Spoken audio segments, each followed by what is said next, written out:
There's not a better time as a baseball fan as we root for our team to win it all. Sadly, I've never got to experience that yet. Just last year, we saw a 7-run comeback, but that wasn't the largest comeback. A Hall of Famer got a bat thrown at him for no reason. The Indians sent a swarm of bugs to the Yankees to win a series. The infield fly implied 50 feet into the outfield, and a toddler played in the World Series. But that wasn't even the most memorable moment involving a kid. When 12-year-old Jeffrey went to Game 1 of the 1996 ALCS, he had 2 goals: to see his Yankees win and to catch a foul ball, but instead he reached the pinnacle of life, as one letter to his house would say.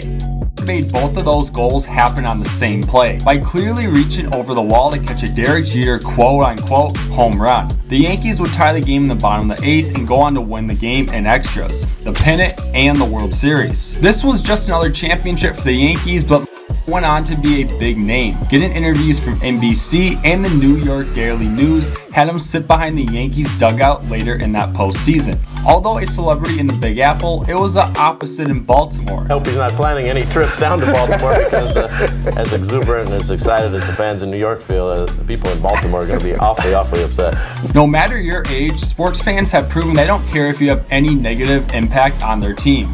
Would say in an interview from 2020 that he received hate mail and phone calls from unhappy fans. About a decade later, when he was playing college ball, the outfielder he robbed the ball from, Tony Tarasco, met up with him and Tarasco punched in the face.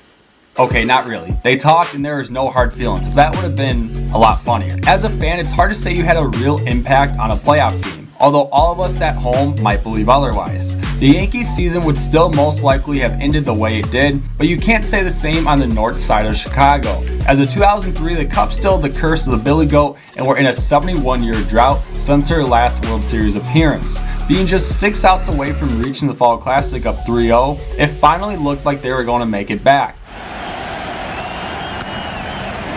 Again in the air, down the left field line, reaching into the stands and couldn't get it, and he's livid with a fan. Would it have been caught without Bartman? Should the Cubs have still gotten out of the inning with the lead?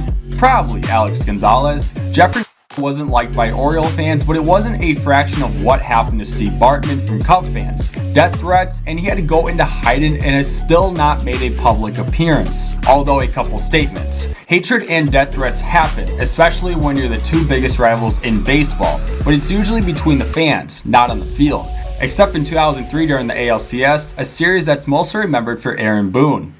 Boone hits it to deep left. That might send the Yankees to the World Series. But earlier in Game 3, the Yankees believed Pedro Martinez was thrown at their batters, so when Roger Clemens tucked the mound, he threw up and in on Manny Ramirez as revenge, making the benches clear and a 72-year-old Don Zimmer headed straight for Pedro, resulting in this. Oh my goodness. Don Zimmer and Pedro Martinez. That's awful. That's terrible. Awful. That was absolutely awful. You wrote self-defense as your argument. Not too many people are going to be on your side. No wonder Yankee fans like to chant this at him. Tip my hat and call the Yankees my daddies.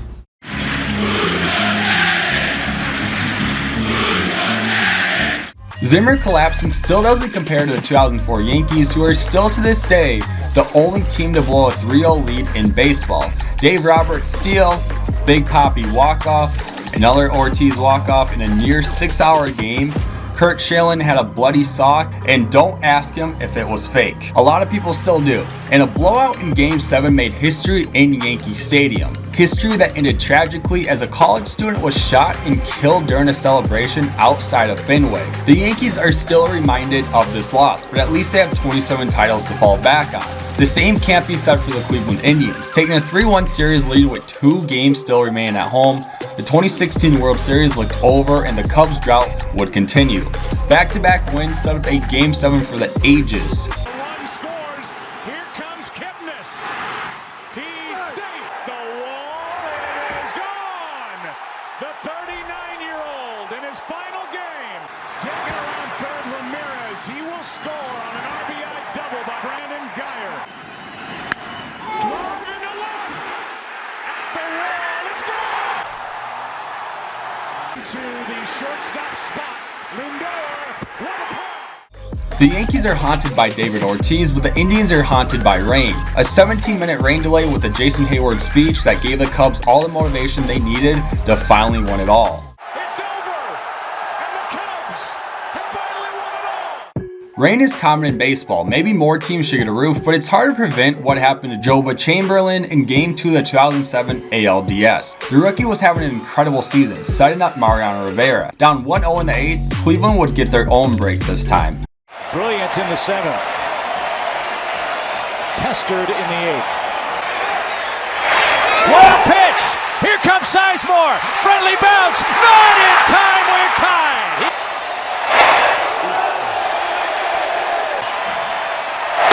Nearly hit another man.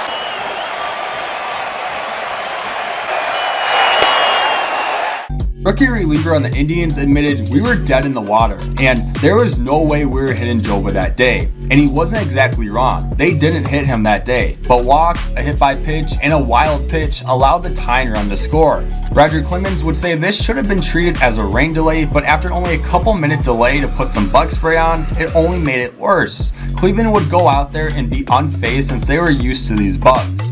Indians first baseman gave credit to the Bucs, stating, "Who knows what would have happened had they not shown up." Their losing continues until at least 2024, while the Yankees would get their 27th 2 years later. When you're as successful as the Yankees, you're involved in a lot of playoff moments. 24 seasons and a Hall of Fame caliber career will also put you in that position. Like Roger Clemens, who's already been mentioned twice. Like the Red Sox and Yankees, the Mets and Yankees also have no love for each other. Mike Piazza was on pace for his best career year in 2000 before Clemens nailed him in the head.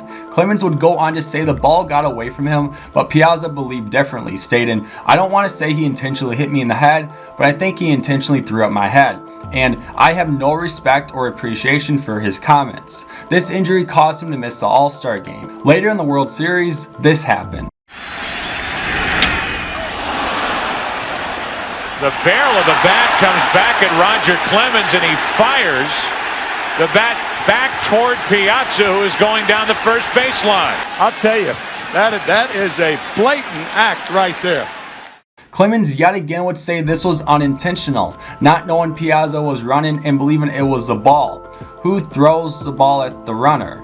Well, maybe Rob Dibble. MLB didn't buy it either, fining him $50,000 the next day, and 23 years later, they still haven't made up. Roger Clemens may say differently, but to everyone else, there wasn't a lot of controversy that this was intentional. But there has been legit controversy in other playoff games. I have a whole separate video on this, but the infield fly rule is to strictly protect the runners on base. Although there isn't an official minimum distance, it's not meant to be called 50 feet into the outfield, even as a judgment call. In the first ever wildcard game, the Braves trailed the Cardinals 6-3 in the 8th. Here's Cosma. He'll take it. He'll call. Oh, it's going to drop! They're calling it an infield fly rule. Wow. One umpire did. That's why Freddie Gonzalez is out. This is absolutely embarrassing for Atlanta fans. This being a judgment call determined a lot, and after it was called, Braves manager Freddie Gonzalez put the game under protest, but was quickly denied after the game due to the call coming from an umpire's judgment. Judgment calls can't be debated because it's, well, judgment by the umpires. The 2007 NL tiebreaker did not end in a judgment call, but instead just a run call. Yes, Game 163s aren't technically playoff games, but it's my video, so I make the rules. San Diego was just 3 outs away with an 8-6 lead in the 13th, and with future Hall of Famer Trevor Hoffman, even at age 39, it seemed all but over for the Rockies. Matsui out towards right center field. That's going to get down. Tulowitzki towards the gap in left center field. That's going to get down to right field. Giles headed back. Giles at the track. From second base comes Tulowitzki. He will tie the score at 8 as take the catch. Tagging is Holiday. The throw to the plate. He is safe. Did Holiday touch home? Probably not, and with no replay challenges, there is nothing San Diego could do except still be upset 11 years after the play. Having no replay affected much more than just one play. Before the Miracle Mets had their name, they had controversy heading up to it. Players can be good actors when the ball doesn't actually hit them, but in Game 5 of the 1969 World Series, the Mets took it to a new level. Outfielder Cleon Jones would claim the ball would hit his foot, but the umpire disagreed until Gil Hodges carrying the baseball. We might have a shoe polish play here. Just showing it to Lou DeMuro, who awards first base. Another shoe polish play here at Shea Stadium. Frank Robinson, up until his death, claimed it had to be a trick. Even Ron Swoboda, who was on the Mets at the time, would say the ball hit a bag of balls, spilling a lot more balls all over the dugout. One which Mets manager Gil Hodges would pick up that had a black mark on it that he would use to argue it hit Jones. Even Jerry Koosman, a member of the Mets Hall of Fame, would say Hodges instructed Koosman to rub the ball on his shoe. At the time of the incident, Baltimore had a 3-0 lead, which would be extinguished with the help of the change call. Already up 3-1 in the series, Robinson didn't believe it would have made much of a difference, saying the Mets deserved to win the series. Still one of the best underdogs, but nowhere close to the best comeback. That one belongs to the Philadelphia Athletics in the 1929 World Series. Already leading the series 2-1, the Athletics could afford another loss, and that's what was near certain, down 8-0 in the 7th. A game that was started by 46-year-old Jack Quinn, the Athletics would score 10 runs in the bottom of the frame, giving them the lead, which Lefty Grove would hold down for the final 2 innings. The 10 runs scored were the most by a single team in a playoff game until the Dodgers broke it in 2020, and the comeback is still the largest.